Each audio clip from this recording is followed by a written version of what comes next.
keyboard to the boardroom. This is the business of esports.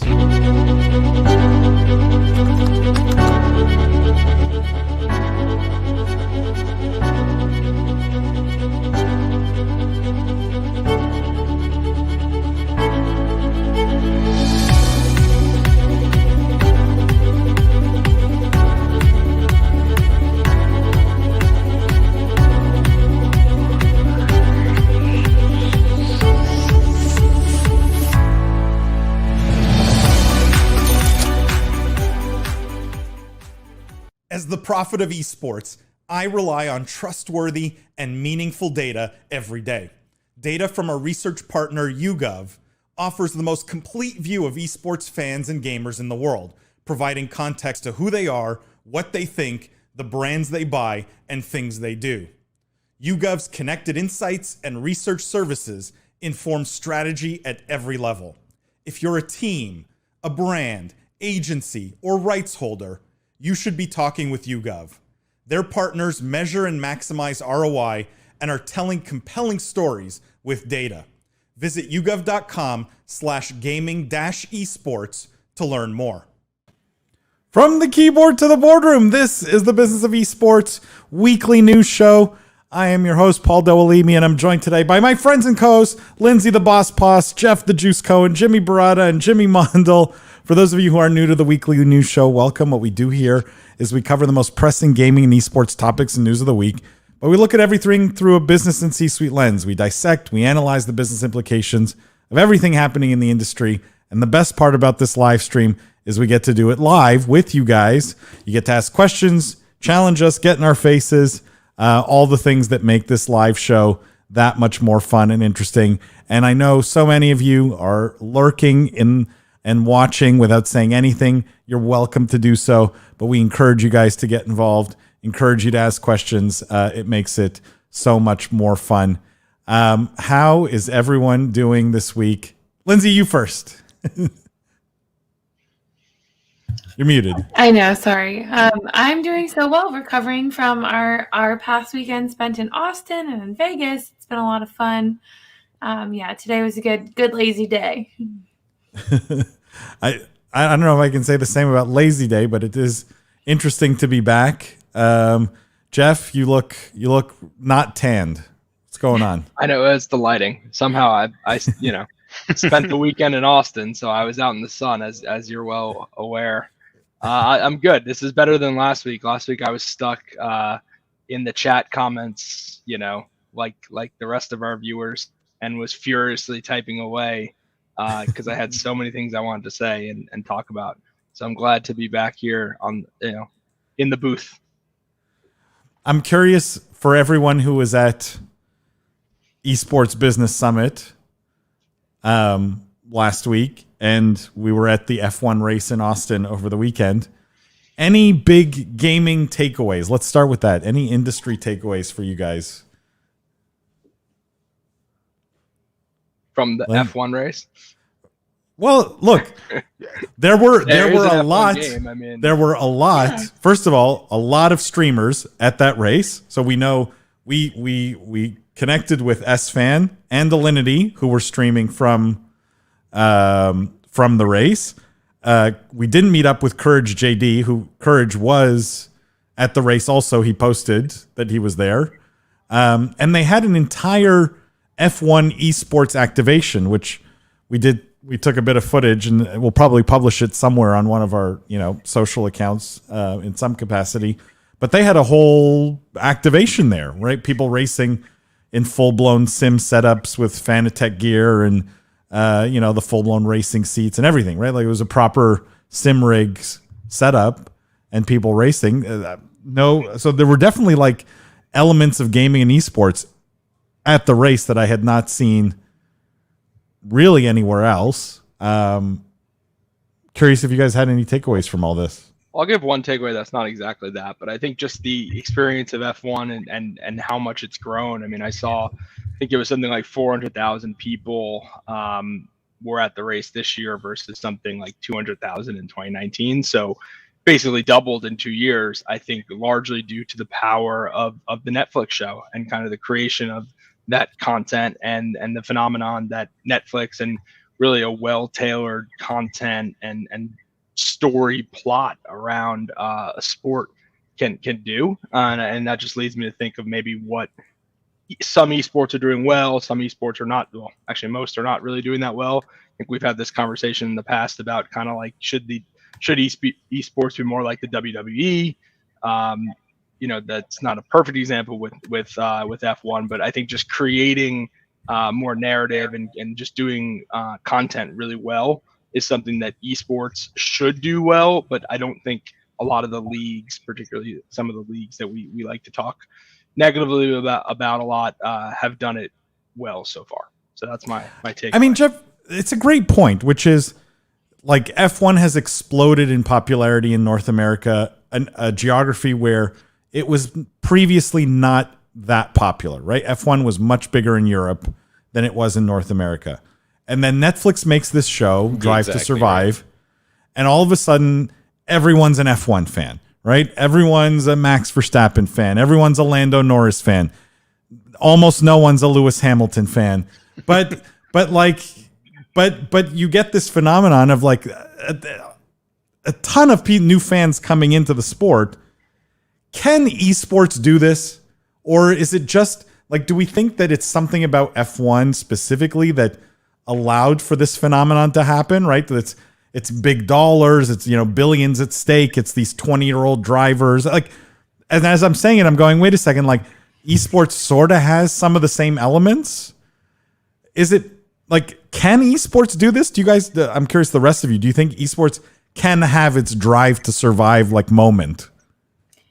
I mean, the reason why I started watching Drive to Survive and became extremely into F1 was all the drama behind it. Mm-hmm. And drama is something that we've talked about on this show before, like drama, personalities, interpersonal conflict, kind of like building up that team rivalry, that individual rivalry, all of that stuff. That kind of backstory is lacking in a lot of esports spaces. So I think if there's some way to bring that to light or to create that or to show what's happening behind the scenes like that, then yeah, I totally think it could have a similar moment to F1. Exactly. And I think like esports has had a series of smaller moments, not necessarily as big as F1. I remember when 7 Days Out premiered on Netflix, that was a huge, because they had one about following CLG, I believe, and Double Lift's team right after, a huge tragedy had struck his family and they were entering like Worlds playoffs or something like that. And I remember a huge influx of fans coming into the scene, but not to the scale of the F1 series. But I totally think it can, because exactly, it has all the same elements. It has all the same big money behind it. It's just a matter of now finding the correct personalities to center around and the right game, really. And I think that's really it. Like League of Legends is like a tad too hard to understand for the normal person, I believe. And so that's why I think like, even though that episode was really good and brought a lot of people into the space, people were also like, that's fucking hard, man. That's complicated. Like, I'm going to stay away from that. But that was a good episode of that show, So like, one step lower, maybe like a Call of Duty or something, or like something Counter-Strike related, something a little more easy to understand. And I think we're gonna have that watershed moment. I totally. Oh, I was just gonna say really quick, I totally disagree with that in the context of F1, because that's a super complicated sport, and it like right away. Ultimately, it's racing, and it's who there's places you finish in. Ultimately, League of Legends is a team battle. Yeah, but I feel like even that concept is more far-fetched than a race. You know what I mean? I think at its base level, because F1 is obviously very complicated with like, you could go so far in depth, but at its base, I think it's still a lot simpler than League of Legends. But maybe it's because I'm so in depth and like so intertwined into it already, and I wouldn't be able to tell. Let me just read Bruno's comments here. Bruno says, hi, guys. Listen always to the podcast. First time catching the live show. Great to be here. Bruno, great to have you. And thank you for listening to the podcast. I hope you'll have fun here. Bruno says, F1 really tried to adapt its rules to make the races more interesting as well. For a few years, the races were very boring. No overtakes. Best car would win all races. I mean, Bruno, your point's a good one. To be fair, nothing F1 has done has solved any of those problems. Overtaking is still really hard. DRS has helped a little bit, and the best car still does win basically all the races. So, I mean, there's a reason Hamilton has 7 drivers championships. It's not because he was in the worst car. However, they are making efforts, and we'll see next year if some of the bigger efforts to increase overtaking do pay off, because they are making the biggest changes ever, basically in the last decade, next year. So we'll see if that does pay off. Having said that, I just want to come back to the esports thing. To me, esports has always been too clinical, and I think that's part of the problem, because when you're so clinical, you don't get the drama, right? There's not nearly enough trash talking. There's not nearly enough sort of teams hiring personalities over sort of talent. And I just think the thing F1 has that esports doesn't, and I don't know if esports can solve for this, is F1 has drama, because you're talking about a sport where literally anyone with a driver's license technically can do this, right? So with massive accessibility in some ways. Yes, you need money to be able to move up the ranks and drive, F1 at some point, but fundamentally driving is a relatively accessible skill. It's not as accessible as esports, but it's relatively accessible. The fact that you only have 20 drivers, like it's like, imagine the NFL if it was only one team, or right, like the amount of pressure it puts on these people, the amount of celebrity it puts on those 20 people, the amount of drama I think it creates because it's only between 20 people, I think elevates all of it. Now, I don't know how esports solves for that, but I think it is too clinical in some ways and lacks a bit of the character. Ahead of you guys, for anyone who watched, I mean, Verstappen called Lewis like a stupid idiot, right? Like, and then this was news. This became news, right? And gave him the finger in a $12 million Formula One car. Like, I feel like esports could use a little bit of that character to create some of the drama that then creates the storylines. Jimmy, you were going to say something? I mean, oh, which Jimmy? Doesn't matter. Either one. Yeah, I mean, I get the comparison, or like Jimmy Mondo's point about, I don't know, the ability to understand F1 as just like a fan of watching a race and see who's going fast. Kind of, I don't want to dumb it down too much, but it reminds me of just like an entry-level esports fan understanding Rocket League because they understand the concept of soccer, right? Totally different esport and traditional sport, very similar fundamentals, or at least like I can grasp from a beginner perspective that entry-level understanding. What I was going to say was, what the Netflix show did for Formula One in terms of the storytelling and the drama, to Lindsay's point, which I also appreciate, I think that's just really compelling storytelling. I think if you have a crew, and you're just capturing a ton of content, at the end of the day, you'll be able to shape that narrative. And I think I told you guys when we also were hanging out with each other last week, I really respected Red Bull's ability to take control of that narrative, to participate from season 1, understanding that this could be big and being like, hey, these guys are telling our story no matter what. So if we're involved and if we give them access, and if we, talk about our company's philosophy or our, I don't know, just, about the race or whatever else is going on there, that content is there and that narrative is there. So I think esports can capture on a similar strategy. It's really more about creating more content, right? We have so many tournaments, so many sports that are going on, so many teams that are involved. What Netflix did was capture that content and then tell a great story. And so what we've seen a lot of how to get better at Roblox, right? Or Fortnite competitions, or teams doing, this and that. What we haven't seen, which, is something that we are doing at Holodeck, but that a lot of companies aren't, is that I think that behind the scenes capturing content around events or around companies and people and figuring out, I think, different ways to tell that story that aren't just shoutcasters announcing the tournament, right? But that are, we don't really focus on the drama, but I don't know, maybe we should. But yeah, that's kind of my 2 cents on it. Wani says, sorry, I'm late. I know you guys are waiting for me, Wani. Every week we wait for you. Wade says, Drive to Survive wasn't on my radar. I'm going to have to watch it now based on your discussion alone. Wade, it's the best show on Netflix. It single-handedly increased F1's viewership in North America by like 50%, I think, year over year. So it is an unbelievable success and just a very well done show. Guys, I just want to tease the podcast this week. We had Marius Domnica on the podcast, who's an esports lawyer based in Vancouver, Canada, with CGEV LLP. Had lots of insight into the legal side of gaming, obviously, some of the things he was looking out for. We did cover a couple of stories with him because I thought there were some interesting legal angles, or at least implications. And I will just share those here, 2 seconds. And if you guys want to get into them, happy to. But the first story that we discussed on the podcast with him was, sorry, hang on. That should have shown the screen. The first one we discussed was this article about Guild Esports terminating their fintech partnership over delays in payment issues. So if you remember, a year ago, they announced a £3.6 million deal, sponsorship deal, but they never named the sponsor. Well, as it turns out, we still don't know the name of the sponsor, but this deal is being canceled because evidently the sponsor didn't pay and never did anything, it seems. So we discussed that and why, for example, Guild Esports didn't sue, why they're just agreeing to cancel it, why they're not going after the company for that £3.6 million. So there was an interesting legal discussion there. Why was that? What was the... Well, you have to tune into the podcast to find out.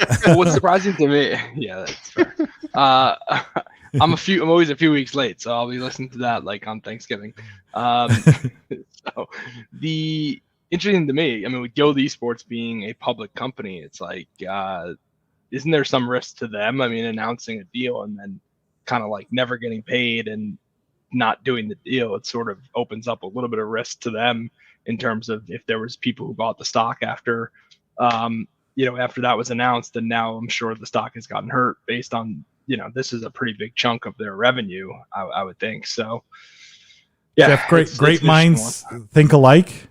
I also asked that question, so there we do have that discussion on the podcast. All right, I'll stay tuned. I'll get to that one soon. And just to be clear, the stock dropped 10% on this news, which is not insignificant. So, it's good. It's a good question, and it's interesting also. And this is the last thing we talked about on the podcast, which is, will we ever know the name of this sponsor, this fintech sponsor, right? Like, will they remain anonymous forever? Because in some ways, like, you hopefully don't want them doing more bad deals in the esports space.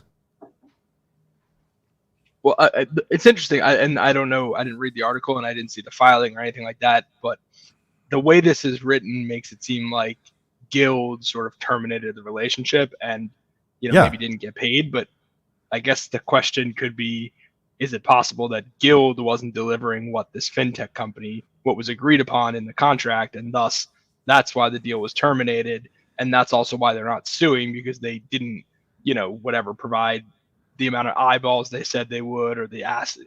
There's always two sides to any divorce kind of thing. It's possible. That's definitely not the statement that Guild made. Guild made it very clear. Of course they didn't pay.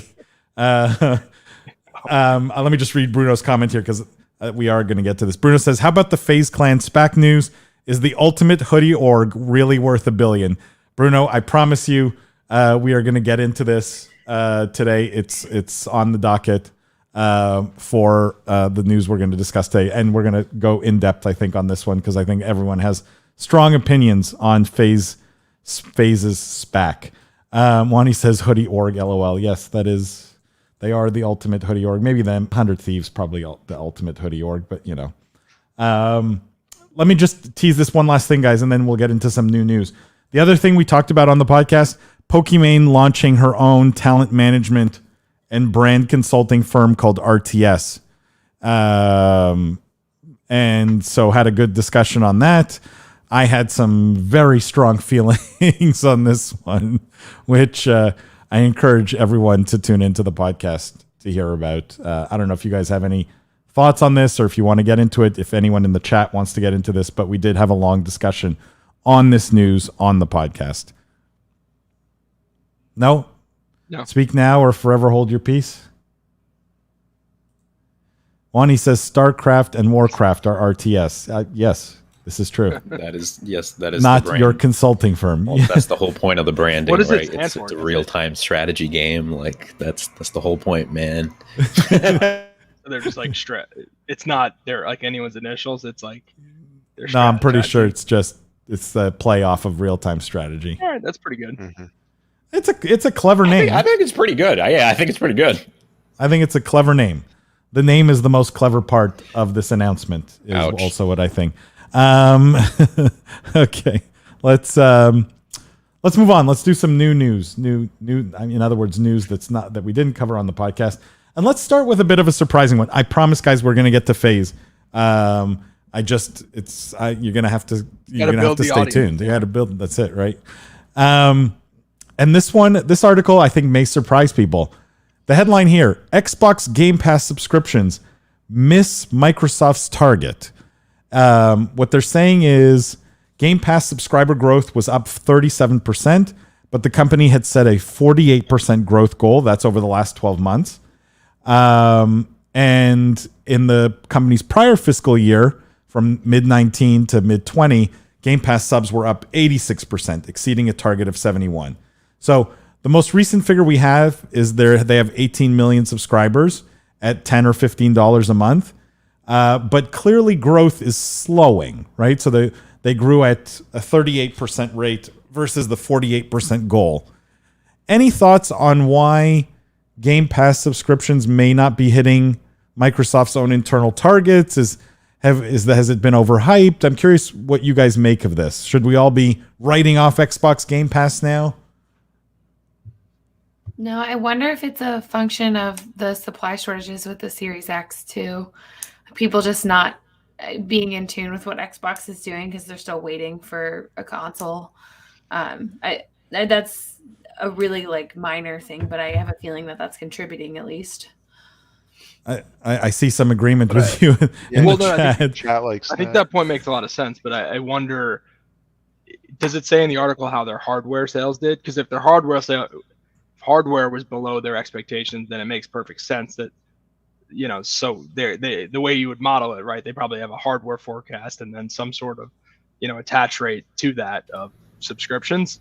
But I thought I saw somewhere that hardware was kind of better than they expected. So I'm not sure if that explanation. There's nothing in this article on hardware, but I'm sure we could find data on did they meet their internal hardware goals. So also, I wonder, sorry, no, you first. I could be way off here, but I kind of just feel like their target was awesome. Like what they hit was great. Maybe what is this? They fell short of, what was it, 47%? I want to know what decision making went into that initial target, because maybe it's a product of COVID-like expectations against real world kind of resuming. And I just by that I mean when everything shut down, gaming obviously took off, and perhaps this is some type of target that was set under those assumptions, and the real world and the way things started to play out this year with everything opening back up, changed things. So I just think that what they did manage to achieve was great, and I question the target itself, not that it's an indication of things slowing down, but rather it's like a more realistic baseline, if that makes sense. Keep in mind, this was an internally set target. I right? So yeah. I'm surprised we even know about it. It's you don't usually hear because the number's still great. Because the number's still great, right? They're like, oh, look at that. Oh, we missed our. Oh, it's so tough. Yeah. I also think if they're probably measuring the Game Pass subscriptions for PC and the consoles separately, right? And so you're probably seeing whatever variance that you see in the console supply and demand doesn't probably line up with the PC part of it. And so I wonder if a lot of the people that were going to get Game Pass on PC already have Game Pass. And so how many more, how can you reach more people at this point is what I'm imagining what their next obstacle is, because everyone I know that knows about Game Pass has Game Pass, and everyone that doesn't know about it doesn't have it. So I just wonder if they're just missing reaching that other bit of people. But well, let me give you one more piece of information here, which may answer that question. And I think this is most telling, because you guys mentioned, how do we even know this? I'll tell you how we even know this. It showed up in a filing, right? obviously Microsoft, a public company, has to make filings. And this filing was related to the CEO, Satya Nadella's compensation. And Game Pass subscriber growth is one of the metrics. It's the short list of performance goals for Satya directly. So he has to hit certain growth goals for Xbox Game Pass, and that obviously has a direct impact on his compensation. It's the only, let me just say this, I'll read this directly. It's the only pure gaming metric listed in his payment plan and sits alongside other priority targets, including number of LinkedIn sessions and the usage of Microsoft Teams. So when you talk about like strategic priorities, Game Pass is literally up there, like not even right up. It's up there at the very top.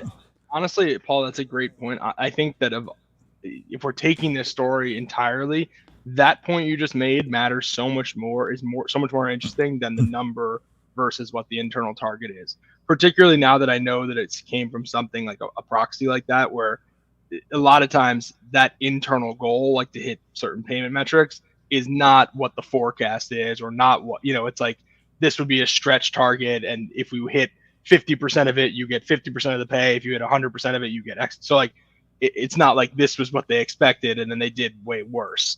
But I think it's really interesting, one, that it's even in there at all. So it shows there is obviously a real buy-in from the board level of Microsoft to do gaming, which maybe shouldn't be shocking, but that's still, I think, important for a company the size and scale of Microsoft. And then the point you made about it being the only gaming related metric, like how wild is that? You would think that number of Xboxes sold or total revenue of the Xbox they don't care. Gaming division doesn't matter. They just care about they care about subscriptions and Game Pass. So that is really a very interesting fact there. I agree. I think that's maybe the most interesting. And it, I tried to mislead you guys, and I asked at the beginning, is Game Pass like dead, right? Can we, oh my God, the growth is slowing. But I would not be surprised. No, but now it all sort of makes sense in the context of spending, $8 billion on Bethesda, where if Game Pass really is the strategic sort of priority, the more exclusives they have, the more studios they own, the beefier that product becomes, the more compelling the value proposition becomes. Like, I wouldn't be surprised if, and they already offer this, right? You can buy an Xbox today with an all-in price that includes Game Pass. I wouldn't be surprised if that becomes the only way to buy Xbox, period. Like, the product just becomes essentially a subscription service where they send you the hardware, no different than Verizon sending you a modem. I don't know. Let me just read something. Let me get caught up here. Wani says, I'm Korean, so automatically I'm master of StarCraft and other RTS. Yes, Wani, if you're not, I believe they disown you or they deport you or something. Stuart says, not so sure about the logo, though. Well, the RTS logo, it was okay. There's nothing special about it. Nothing.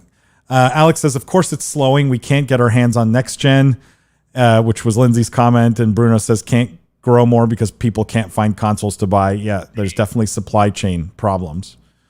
Stuart says, surely it's because of Nintendo entering the space. Yeah, somehow I don't think that's the case. Bruno says, Game Pass should be a good driver of Xbox sales akin to exclusives for PlayStation. There's a lot of good games coming out and lined up to come out on Game Pass. Agreed, 100%. And I also find, like, for me at least, I'll try a game on Game Pass and realize, like, I'm so glad I got it through Game Pass, because now I probably never would have bought it, right? I'm so glad I didn't spend $60 on that. Bruno says, but even PC, it's been hard to get parts. True. Which also would affect Game Pass subscriptions. So Adam says, Xbox All Access requires a credit check, so I doubt it'll be the only way to buy. I mean, Adam, there's just so many ways around this. Like, there's a lot of fintech companies, and there's no reason Microsoft can't do this, like Affirm and things like that bypass the whole sort of credit check and still have monthly. Essentially, they're lending you like it's consumer credit, but they do it without the credit check. I wouldn't be surprised if Microsoft figures that out also. Like, you can buy a Peloton and not need a credit check on a monthly payment. Owen says, hey, everyone, a bit late, but I'm here. Owen, welcome. All right, let's move on, guys. That was Microsoft. We're gonna get to. I promise we're gonna get to FaZe Clan. We're gonna talk about FaZe Clan, but we're gonna start with a little more minor story first, and this is Chipotle. Chipotle in the news. Opening a virtual restaurant in Roblox, giving away $1 million in free burritos. Basically, it's just as the headline says. There's a every day after 6:30 p.m. Eastern time, the first 30,000 fans who dress their avatars in a Chipotle-inspired costume and visit the Chipotle virtual restaurant cashier get a code for one free burrito in real life. So it's the first 30,000 every day until Halloween. So they're saying in total they're going to give away $1 million of free burritos. About to make. Here's my question for you guys: does this mean Chipotle is officially the first metaverse restaurant? Is that like are we okay to call this? I don't know. What do you guys think about this? We seem to be fans of every Roblox activation. What do you guys think of this one? I like it. I mean, I went back and forth as I often do. Probably should have gone second because I could have just taken the other side of whatever the first person said. But the reason why, tell you the reason why I like it and the reason why I don't. The reason why I like it is because it tied it into the real world, right? So you go, you visit in Roblox, you get the coupon or whatever, you go, get your free Chipotle. So this is like the classic esports and gaming pitch, right? For brands, it's you bring in a new, younger, digital native customer that probably wasn't eating at Chipotle, probably wasn't watching TV commercials where I see a Chipotle every 10 seconds when I'm watching like Seinfeld or like, whatever 60 Minutes on Sunday that I'm sure no, Gen Zer is doing. So I like that. The reason why I was a little bit skeptical before I thought about the tie into the real world was just the one thing that I don't think is necessary and I'm not excited about in the metaverse is food. Like you don't need one of the benefits of the digital thing. You don't need to eat in the digital world. Like yes, you do. I just don't see any value to like going to a digital restaurant and pretend eating. Have you played Breath of the Wild or Rust or like? Don't see any value to it. I think like 100 cooking, not necessarily entire restaurant integrations, but like down the line, what if we get like Uber Eats integrations naturally in games? You know what I mean? Like that's your. Will we need delivery services in virtual worlds? No, but that's what I mean. Like you can like while you're in base, right? Say you're playing an MMO or something, right? You're in base with the rest of your team. You're like, all right, let me place an order real quick in the thing. I don't know. I see. That's the metaverse. You're right. Hold on. Let me just understand Jimmy's use case here. There is some use case where you're playing WoW, you're in the middle of a raid, right? But you haven't had dinner. And It just so happens that WoW has decided to put a Chipotle booth in the middle of the dungeon, so that you could or like a mule, right? There's like a like they have mules that like go back and forth with things. You put your order in, it puts it in real life. It like goes and gets it. And you just keep raiding. Like I don't know, like just real integration. So I think that's what it's moving towards, right? Like how can we keep you immersed in this world and still get you sustenance and not die. Also, I don't think it's to counter Jeff's point. I don't think it's to attract new users. I feel like it's more of a brand dominance play. Chipotle is like up there with Verizon. Everyone knows Chipotle. They're not gonna, I don't think people are like, oh, I don't like Chipotle. I really like, I don't know, Qdoba or something. Like everyone eats at Chipotle. It's more about just like, let's do something unique. Let's do something cool. Let's go where they are. And to Jimmy Mondel's point, like if this works, how else can we expand upon this tech and integrate like an in-game ordering thing? And again, like Jeff, there's so many games where eating is a part of the game, where your character can get buffs, where he can recover health. There's potions, and there's some things I just can't talk about that I'll tell you guys about after the show about a Fortnite event I was a part of. But it's an awesome branding opportunity when you can not only have a Chipotle restaurant in the game, but maybe one of the meals you make is the Chipotle burrito, right? And again, it's dominating that brand space. It's becoming the first in the metaverse. And this is like the coolest non-Fortnite in-game activation I've ever seen. Yeah, can I ask you guys one question? I looked at a few places where this news story was posted. I'm trying to find the article that I had here. But what I noticed was there was basically, at least in the article I looked in, there was not one mention of metaverse, like the actual word. Do we feel like this was blunder? But is this a marketing blunder on Chipotle's part? Is this missed opportunity? They need a consultant. They need to ask the master of the metaverse himself. Yeah. I will also add just this related story, guys, and then we'll wrap up on Roblox and we'll move on here. But there was this other piece of news this week where they unveiled this electronic music festival, and this time they did mention the metaverse. Mm-hmm. And so they've partnered with this music event promoter Insomniac to create the largest dance music festival, EDC, to introduce this to the metaverse. I mean, this one I think seems maybe even more obvious than the Chipotle one, but I'm curious where you guys stand on this. So EDC is massive, right? It's this huge carnival every year outside of Las Vegas. I think it just happened last weekend, by the way, when we were all there for the conference. Yeah. And I get what you mean by saying it's like more natural, or you kind of follow it a little bit more because it's similar to DJ Marshmello and Astronomical and Ariana Grande. But to me, I feel like, I don't know, food that you're like, what can we say? Jimmy, is it fair to say that Roblox is running away with this metaverse thing? Like, and Fortnite is, who arguably had everything to lose, is really lagging in this department. And it seems Roblox has one-upped them in just about every department. I don't know if they've one-upped them, because I want to see the numbers at this digital EDC event. I want to see the number of Chipotle orders. The Fortnite numbers were, no pun intended, astronomical. You can't really touch those. And Fortnite was first by like 2 years. I think 3 actually now. So I don't know if Fortnite's falling behind as much as, to your point, like they haven't done something innovative in a while. They've just done more concerts. And that's what I do love about Roblox, that I'll give you credit for, and where I was kind of going as well was, they're not just thinking concerts, they're thinking food. Maybe they'll think a shoe store.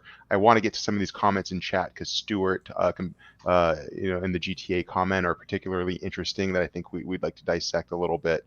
But yeah, I mean, EDC's massive. I get what you're saying about how music or a concert are kind of a natural integration. I don't see why anything's going to be any different, because if that's what the metaverse is and is becoming, then a shoe store where you can order your shoes and anything else are going to become just as natural. It's just that we started with music first, so to us it feels natural. But like how unnatural is, like, you're at a concert but you're not dancing, your digital character is dancing, so I mean, that works for me. My character dancing probably is a lot better than me dancing, let's face it. I just do Fortnite moves anyways. Owen says, hey everyone, a bit late but I'm here. Hey Owen, welcome. Adam says, you said I'm gonna say it, you said Roblox wrong. There you go, Adam. I know you love hearing about Roblox and all the things Roblox is doing. I better stop saying it, because I'm going to just find myself saying it. Stuart says, imagine that, heading into Domino's in-game and having it turn up at your house. It's kind of interesting, right? Like if the future, like the next sort of evolution of retail is presence in now all of these metaverse platforms, I can just see it becoming a bit of a nightmare for actual retailers who need to build out these experiences on every single platform, right? Until we have sort of one true metaverse. There's companies that are doing that, so Jimmy Iovine invested in the network, and they're trying to create these virtual experiences where just because you're not at this fashion show or you're not at this art gallery doesn't mean you can't participate digitally and even buy those pieces through their app. But there's still one-off kind of activations, Jimmy, right? Totally. It's not like there's common, like, it's not like there's some common systems that allow you to open a metaverse store and it be in Roblox, in Fortnite, like everywhere. Not yet, but I just want to say we're kind of looking in that direction. I don't think it's far off. Definitely, and people are experimenting. Like we have like GOG Galaxy, which tries to incorporate your Steam launcher, your Origin launcher, and all those game launchers, and tries to put them in one thing. And so the next thing just needs to come along, which is your metaverse collector. You're gonna put your Roblox and your Facebooks and your whatever the heck else ends up being in that thing, and you just end up in this cesspool of despair and darkness. No, I'm kidding. But yeah, no, I think it'll just be one extra collection app that'll get us there, but we'll see how that works out. I love this comment. Alex says, let me order an Uber Eats while playing Call of Duty. Make it a kill streak. Which, if you suck at the game, say goodbye to dinner, buddy. Yeah. If you're good at the game, you're going to have way too much food, way too much Uber Eats coming to your house. Bruno says, these current metaverse brand activations hype have a real early 2000s Second Life vibe. Bruno, I see your point. I think we're better than that, right? Like, I don't think it's that crude or rudimentary, but it definitely doesn't feel like Endgame. Right, I think that's definitely a fair point. The Zuckerberg demonstrations that we've seen about the metaverse especially feel Second Lifey. The rest of it is like, okay, we're heading on to this cool futuristic pathway, and then you see the presentations that from Facebook, and you're like, oh, no, not the enterprise metaverse, no, why that? Stuart says would work well on GTA. Most definitely would work well on GTA. But GTA, you could argue, has become like its own little metaverse platform also, just with all the modding in that modding community. All right, guys. Let's. Any other thoughts on this before we move on? Jeff, you still think Roblox is not going to pass Twitter in terms of users? I do not. I still do not. Okay. All right, let's talk about. Everyone wants to talk about this story. I think it was the big news this week. It's none other than our favorite hoodie org, FaZe Clan, in the news. And the headline here: esports company, which I find interesting because every time 100 Thieves, someone refers to 100 Thieves in an article or in a headline, it's apparel, esports and apparel company, or lifestyle and apparel company. Here we have esports company FaZe Clan, valued at $1 billion after SPAC merger. So FaZe announced earlier this week they're going to combine with a SPAC. They're going to merge with a SPAC to become a publicly traded company. Valuation is going to be $1 billion, or implied value of $1 billion. And the transaction will generate total proceeds of $291 million, including $173 million in cash from the proceeds of the IPO proceeds of the SPAC, essentially, that they merged with. So that cash held in trust, and $118 million from committed private investments in public equity, so PIPE. So in total, $290 million in total transaction proceeds. After the merger, it's going to change its name to FaZe Holdings. It's going to trade on NASDAQ under the ticker symbol FaZe, F-A-Z-E. Before we dive into any of the other numbers, and I don't think I can share everything. Like I have the whole investor presentation. I'm not sure if that's public or not. It's public. Well, there's one that's public. I don't know. If you didn't, I don't sign know. anything, You may have it. one that you may have one that's not public, but there is one that's public. So I'm not going to put that on screen. But I love Jimmy, our resident ex-lawyer. I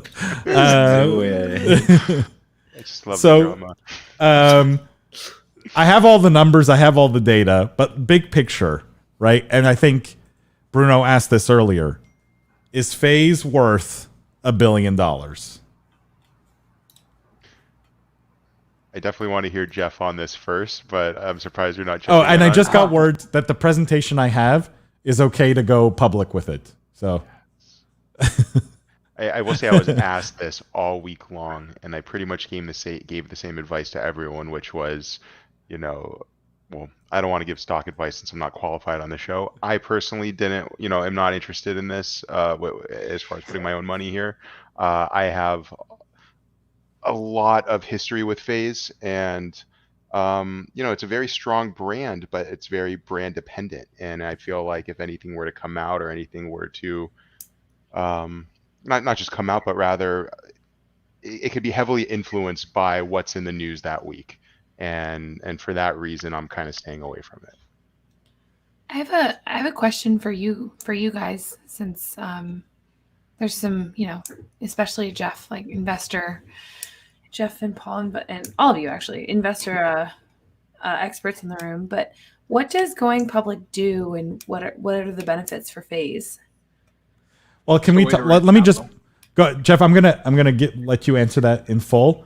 But let me just point out the most obvious here directly, and this is directly from the investor presentation, so I can bring this up here. And this is what should stand out to you. Pro forma FaZe will be owned 68% by existing stockholders. We're expected to roll 100% of their equity into the combined company. One of the reasons to go public is because as a shareholder of FaZe, you just created a ton of wealth for yourself personally. So there's that. But Jeff, I'll let you answer those. I was going to say, you go public to raise capital first and foremost, and then it provides liquidity, right, for people who, obviously these people 100% are rolling it into the new equity, which means they're not selling, but it'll make it easier for them to sell down the road. Also, you'd go public because now you have a tradable stock, so they can go out and raise more capital, buy things, do M&A with using their stock, which is something they talked about a bunch in the presentation, being acquisitive and kind of going out and potentially buying different assets. But I thought was interesting, and I kind of want to pose a question of, like, what do you think they would look at? Would it be other esports teams? I kind of don't think that's the case. I think it would be kind of more adjacent technologies, and they mentioned some different areas, including they really mentioned all the buzzwords, to be honest. They talked about metaverse, they talked about esports betting, they talked about crypto, they talked about content. It was pretty much everything you wanted to see in a presentation. My thoughts on it: number one, I bought the stock because I was kind of hoping we'd see it become a meme, just because it's such a strong brand. I was hoping you'd get some sort of a little bit of a speculative mania. So I kind of bought it for speculative trading purposes. From an investment perspective, the valuation is a bit steep. I think FaZe is a strong brand, like Jimmy said.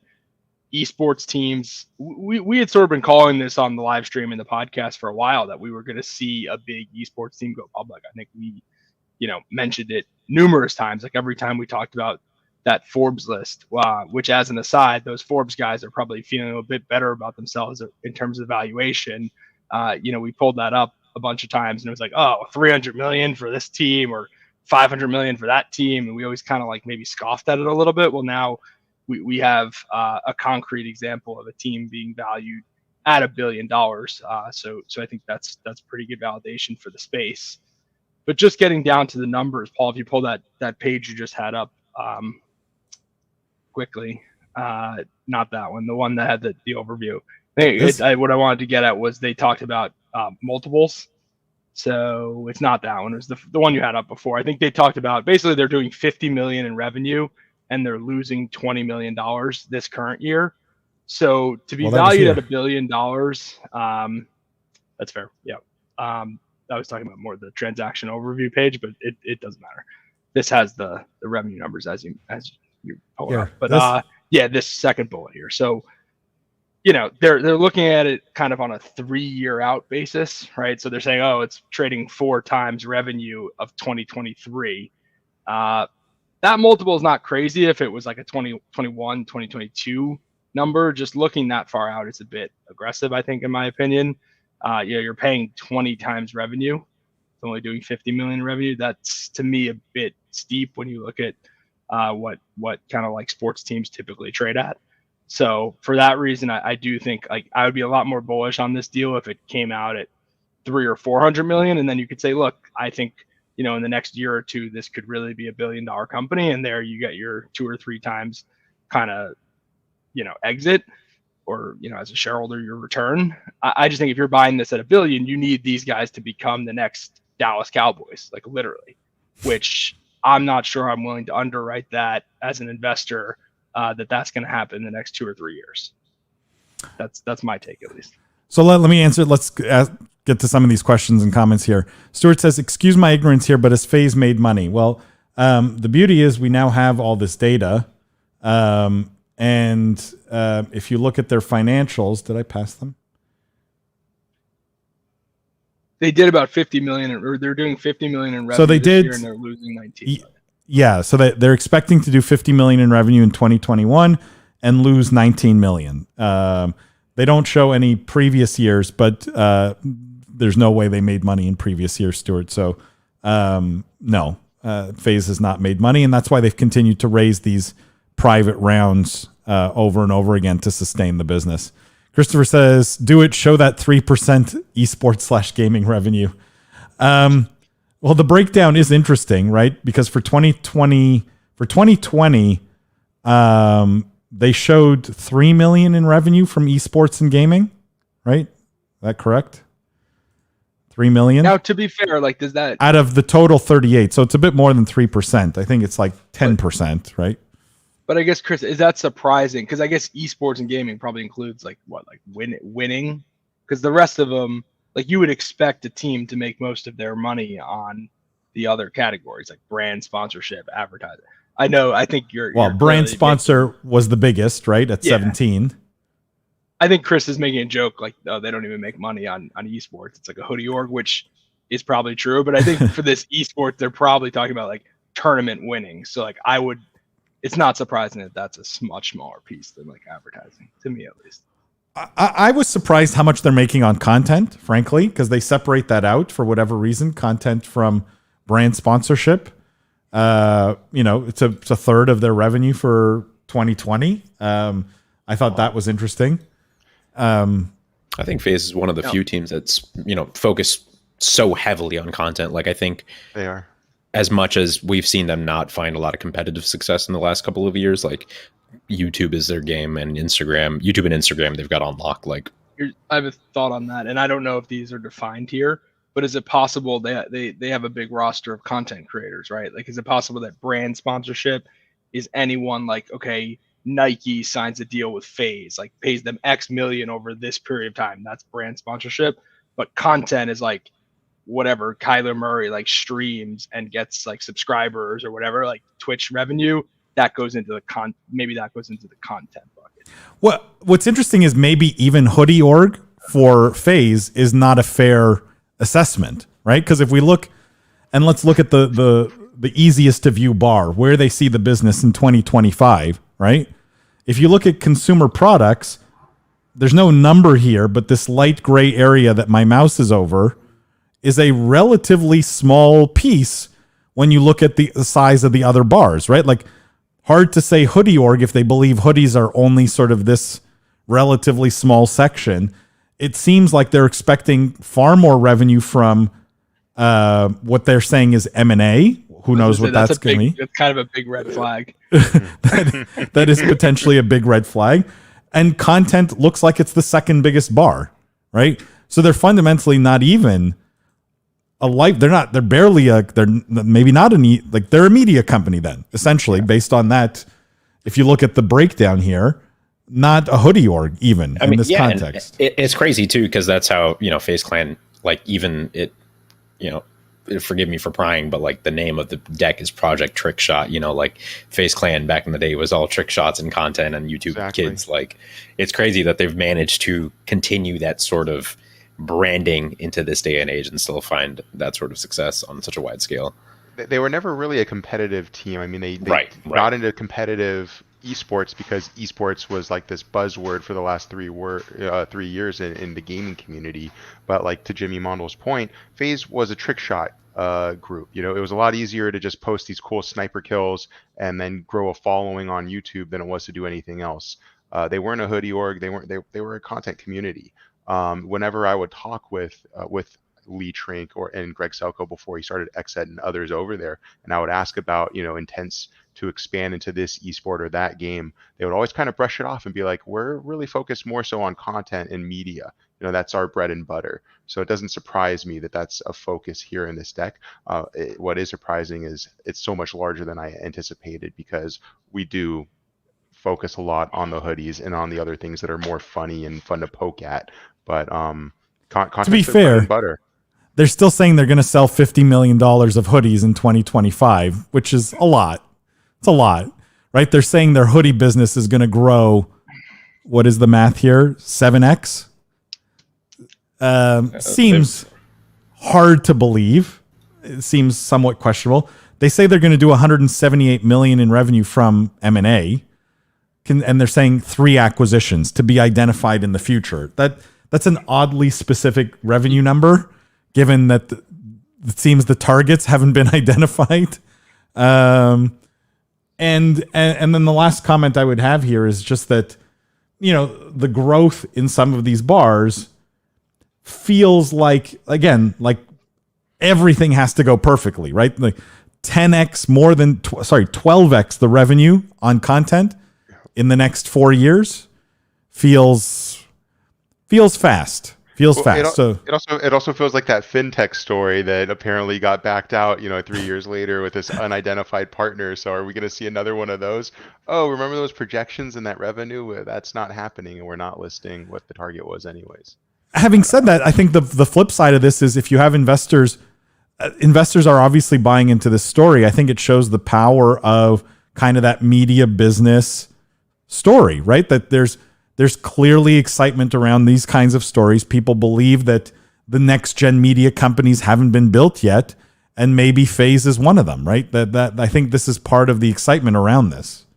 I mean, there's no denying it's a really, really strong brand, but we've also seen them make a lot of mistakes, right? With founders that they removed for crypto pump and dumps and other things. So I don't want to throw dirt on their name. I just want to say, like, I'm just still very hesitant about all of this. I'm going to get to that, Jimmy, in a second here. Let me just read some of these comments, and then we're going to get to that point specifically. Bruno says, "What has to be the multiple on hoodie sales to get to that valuation?" Well, they're already trading at a significant multiple to their hoodie sales. So, the multiples I sort of don't mind, and I think Jeff, you said this, right? It's not crazy. They're not. In a world where you believe that you're going to see massive growth and the industry's going to grow massively, is the valuation rich? Yes. Is it defensible? I think it is. Right? There's absolutely a way to defend this and say, look, if their revenue's growing the way they're going to project, then they're definitely going to grow into that valuation with no issue. Greg says, have to assume FaZe reviewed all different options to monetize. It's like ordering dessert and choosing the butter cake. The SPAC was their best choice. Greg. I'm not sure I would ever describe a SPAC as a butter cake. But maybe the Trump SPAC, but that's the only one. Not for political reasons, strictly for monetary purposes. Chris says, well, this is a good follow-up to Greg's point, which is, serious question, would it be valued at $1 billion if it wasn't a SPAC? Jeff, good question for you. Could FaZe have gone public without a SPAC? Could they have just done a normal IPO?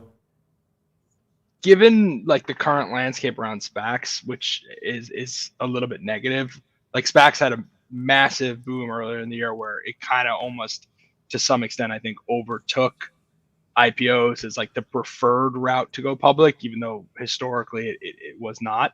I think that bloom has come off a bit. I don't know actually much about the SPAC backers. I guess it's B. Riley, which is a decently respected investment bank. But it's not exactly like this was, Mark Cuban SPAC or something like that, or someone who's going to add a lot of value. Just threw that name out of nowhere. But so I would think that, they would have probably preferred an IPO. It's hard to say without knowing whether they would have gotten the $1 billion in the IPO. I would say another red flag, just in looking at the deck, I don't know if they announced the investors in the PIPE round.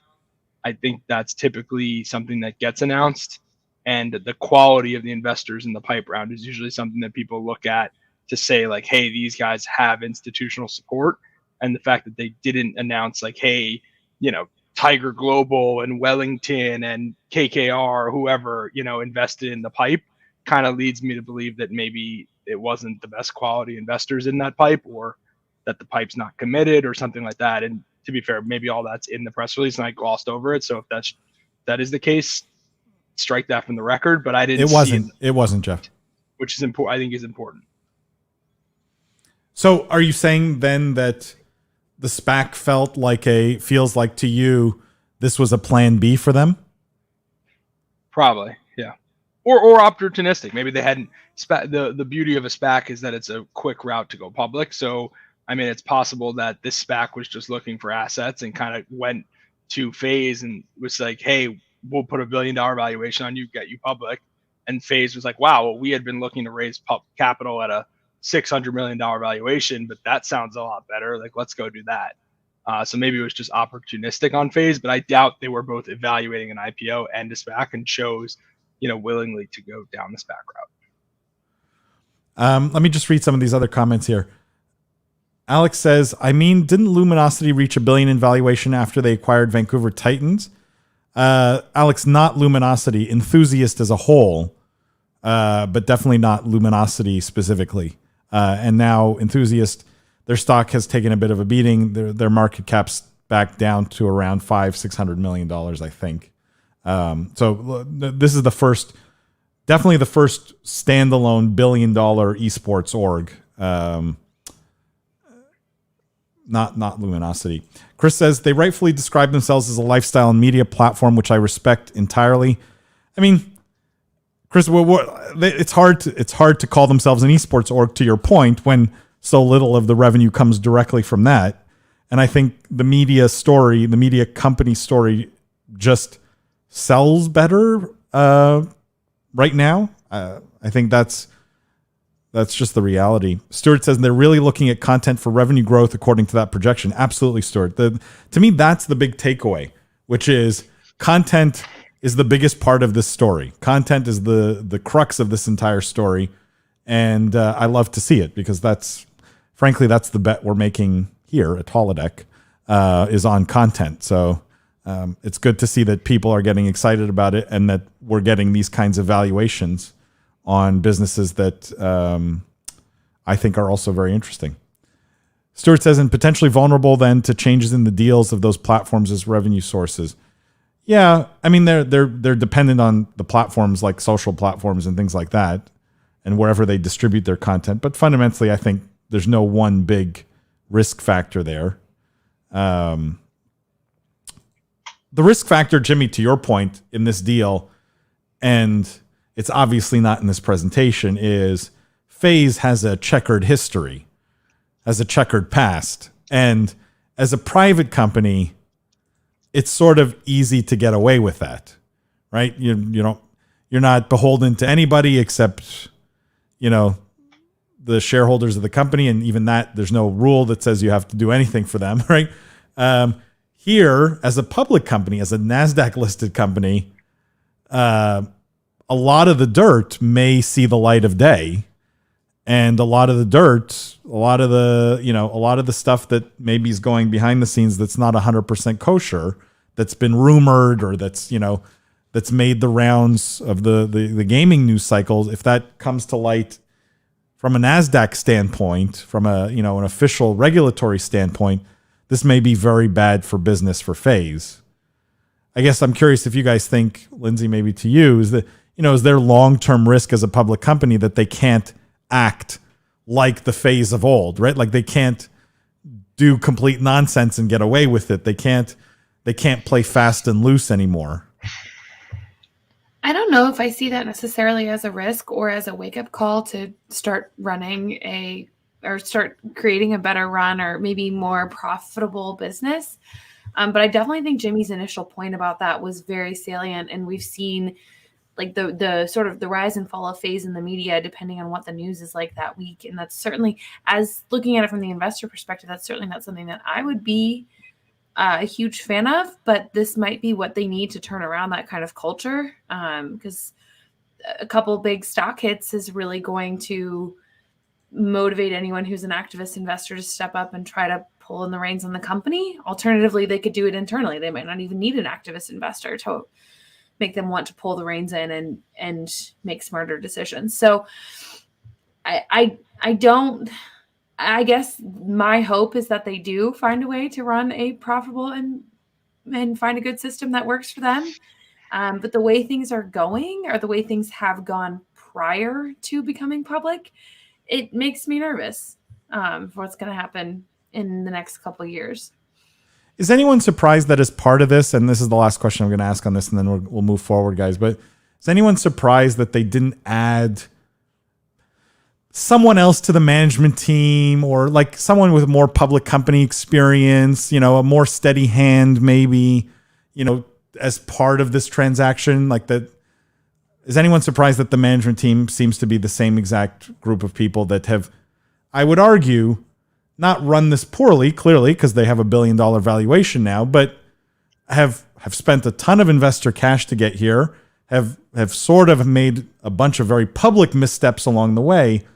And I'm not saying throw them all out, but I'm saying, maybe bring in one or two people as sort of confidence that there's experience in the room, there's some public company experience in the room, whatever that is, whatever is sort of missing in that core team.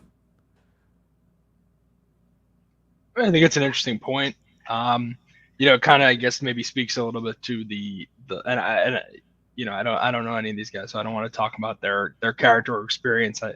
Clearly they've built a built a large enterprise, so kudos to them. But it probably speaks a little bit to how the process went down with the SPAC and the leverage, who had the power and who had the leverage that the SPAC sponsors and whoever's in that pipe didn't want or demand someone like that to come in and be part of the organization.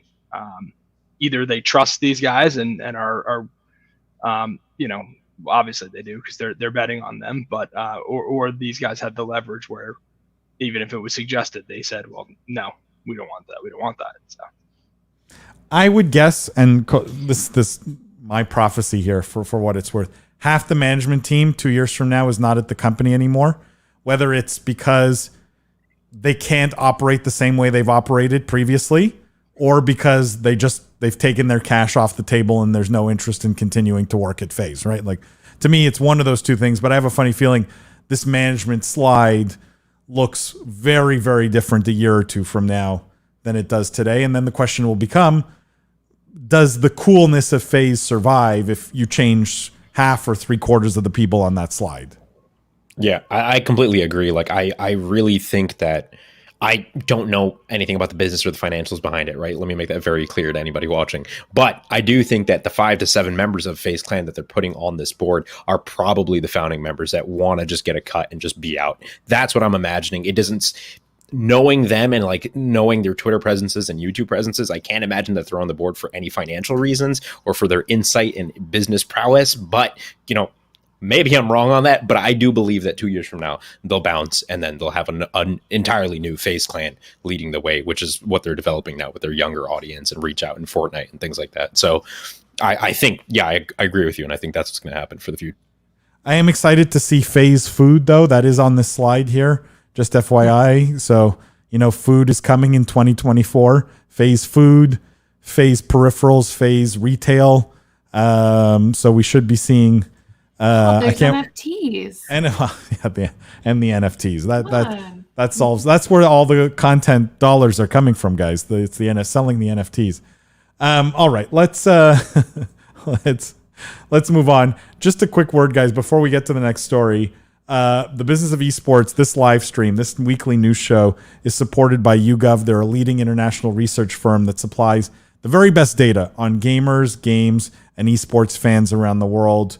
They have been tremendous supporters of this live stream. I highly recommend, if you are operating in or around the business of gaming, if you're trying to reach gamers as an audience, a target audience for your business, if you are a marketing person, if you are a salesperson, if you are an executive at a company, a brand, you need to be thinking about actionable data that you can use to do all of these things, reach this audience much more effectively, much more efficiently. YouGov, they have these connected insights and research services, and they really inform strategy at every level. So it's the kind of people you want to be talking to YouGov early on in your process. You don't want to wait till the very end. They've got a bunch of free data and reports at yougov.com/gaming-esports. I'll put it in the chat. Definitely go check out that link. And if you want to reach out to them directly, please feel free.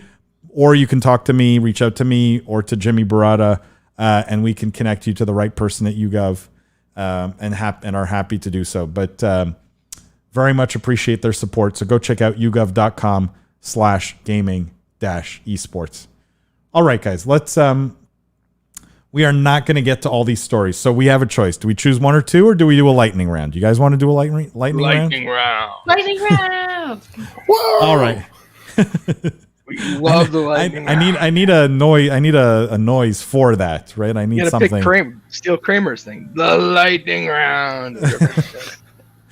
All right, let's start with the first one. This was an interesting article. Ninja coming out talking about the shortcomings and failure of Mixer. By the way, in the lightning round, you have 1 minute to make your comment or less.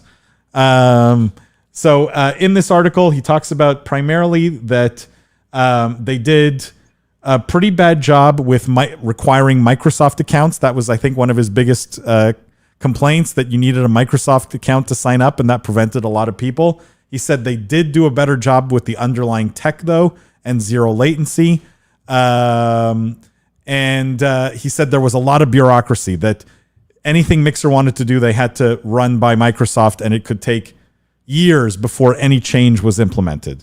So this is just a few of the complaints that he had, that he talked about here. Any thoughts on Ninja detailing the shortcomings and failure of Mixer here?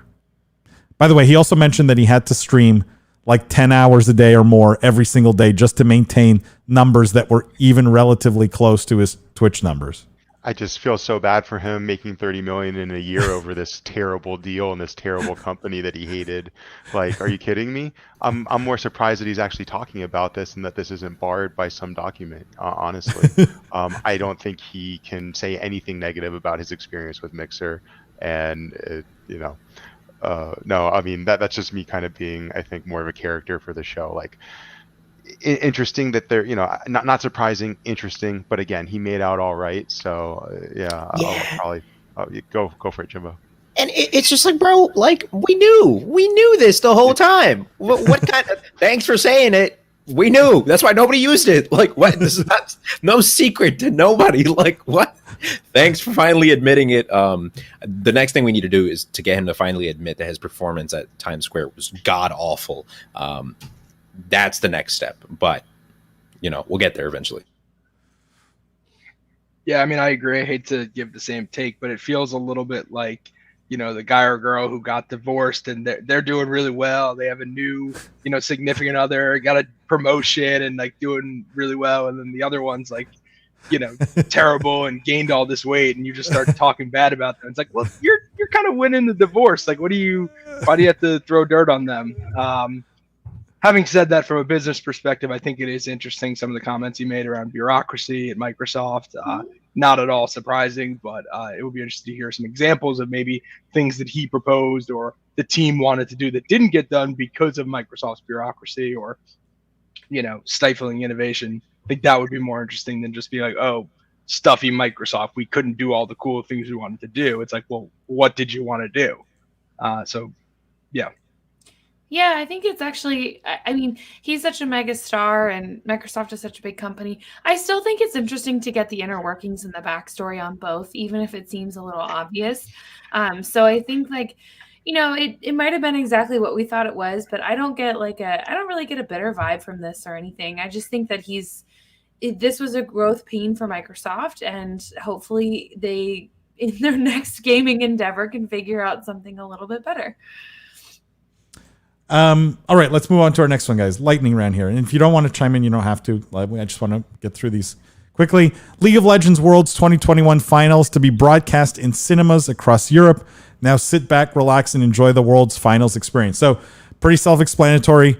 League's 2021 World Championship finals are going to be broadcast in 70 cinemas across Europe. You'll be able to go watch it in the theater with other people. Who loves this? Who hates this? Is this the right way to be using cinemas with esports? Curious what you guys think. 1 minute or less. Let's go. Lindsay, you go first.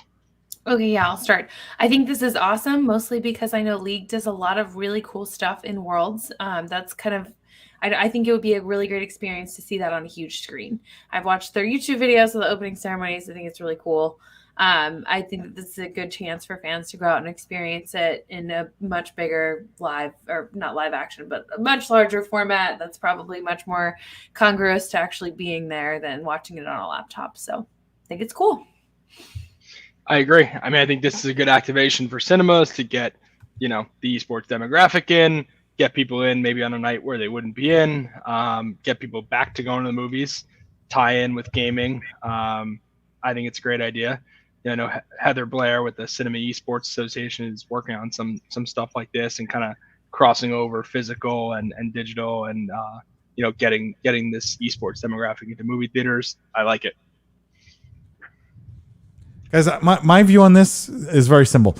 I never understood the whole idea of getting people into movie theaters to play games.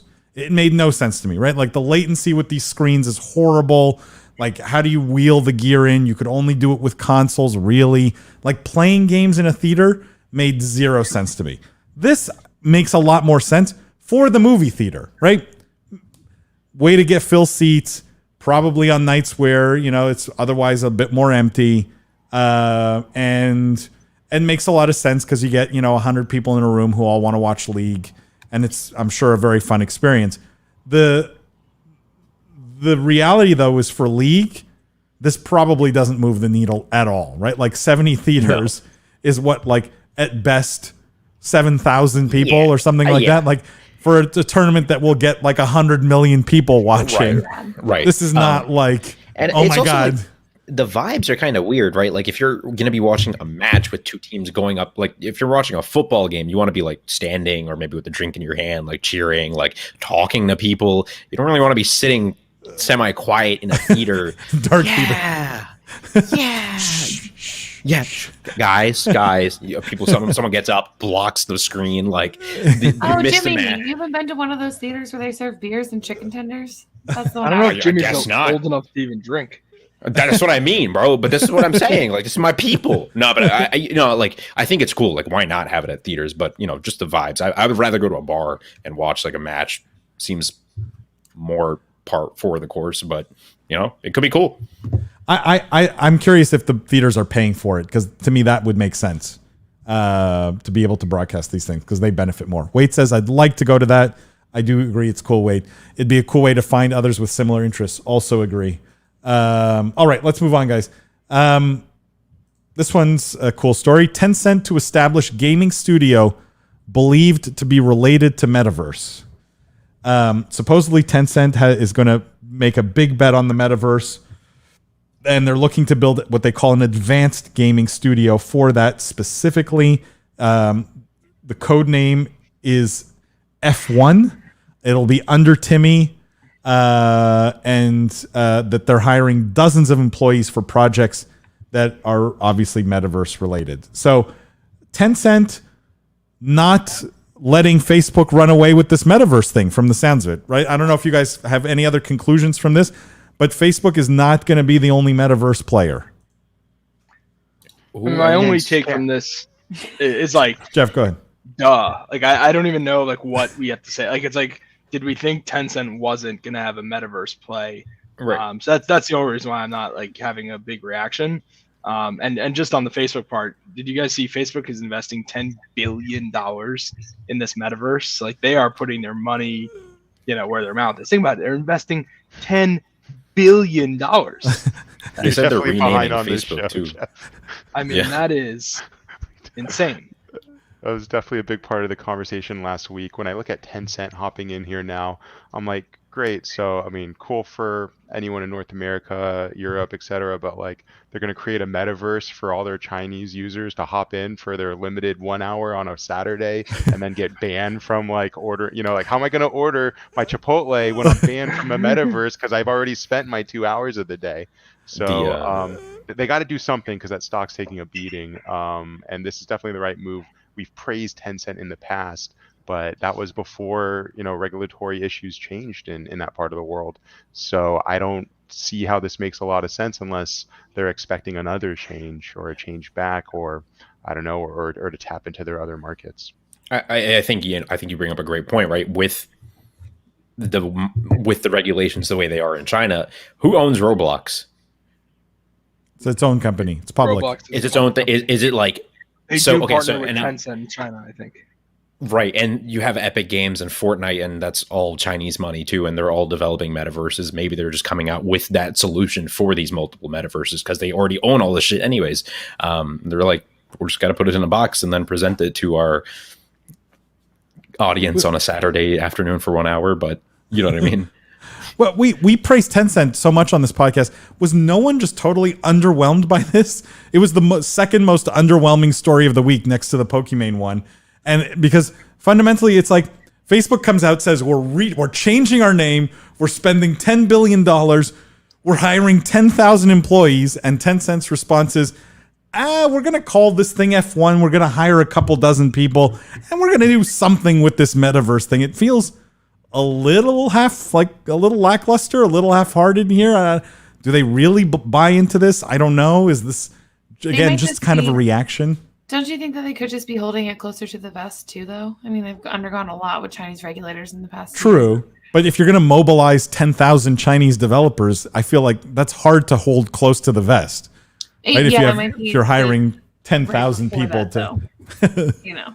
Yeah, maybe it's just secret.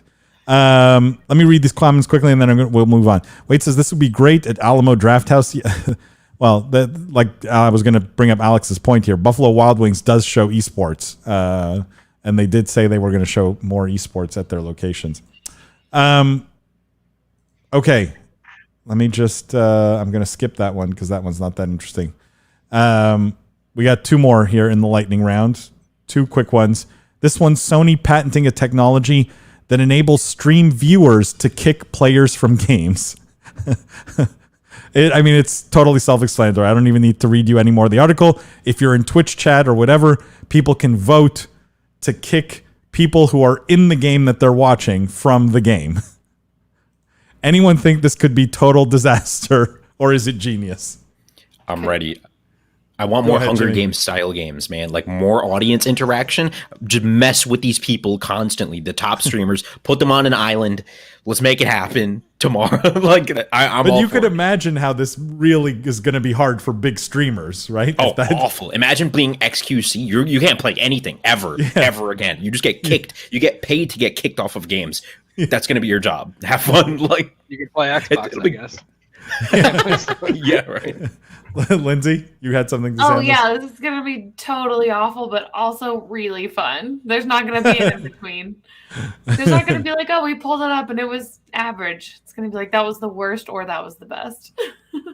Definitely a lot of room for abuse. I think what it also opens the door for in the metaverse kind of theme is voting, kind of like that X Factor, America's Got Talent type of television shows, but with gaming, right? Where maybe we're watching someone game and the audience has that live voting enabled, but I'm not sure where they'll take it. It sounds dangerous just from what we're reading now. Well, there are games that have done that and done that successfully, where you could vote for good things to happen or things to change in the game. This is the first time, and I don't know why they needed a patent for this. I'm not sure everyone's going to rampantly try and copy this, but it's the first time there's a patent for being able to kick someone from a game. Yeah, the patent is actually for the foot that materializes next to your head and kicks you out of the game. That's what they have to lock down. All right, this is the last story we're going to do, guys, and we'll end on a high note here with GameStop, our good friends at GameStop, and it's another metaverse story. GameStop enters the metaverse with Web3 gaming job post, and Web3 gaming in quotes because that's what they called it. The video game store is hiring an Ethereum specialist after teasing an NFT marketplace in May. GameStop's looking to build an Ethereum-based Web3 arm, according to a job listing posted by the company. They're looking for someone with experience with Ethereum, NFTs, and blockchain-based gaming platforms for its head of Web3 gaming role. It outlines a metaverse-esque future for the gaming industry where games are places you'll go and blockchains will power the commerce beneath. Now, other than buzzword soup, how do people feel about GameStop's hiring a Web3? This is also the latest sort of iteration of metaverse, that people calling it Web3. Yeah, That's such a new buzzword. Like all these people, Web3. No, fine. I guess that's the new thing we're gonna have to talk about. How does one become a Web3 gaming specialist? I'd like to throw that on my LinkedIn, along with invest. I made the joke. I'm gonna put investor in FaZe Clan now in my LinkedIn bio. No, owner of FaZe. Yeah, owner of FaZe Clan. Me and Kyler Murray. Yeah, I mean, look, GameStop missed Web 1, I think, for gaming. So, good on them. Skipped it now to Web 3. Look, I think it's a good thing that they're doing, that they're trying to do this. I don't know what this project is going to look like, but I guess it's the right direction for them to be at least trying to pivot the company towards. I mean, I'm assuming instead of putting a Chipotle in Roblox, they want to put a GameStop in Roblox, or they want GameStop to be the place where you go buy NFTs. I don't know. There's a few ways to slice and dice this. Instead of selling Funko Pops, they're going to sell NFTs. Of Funko Pops.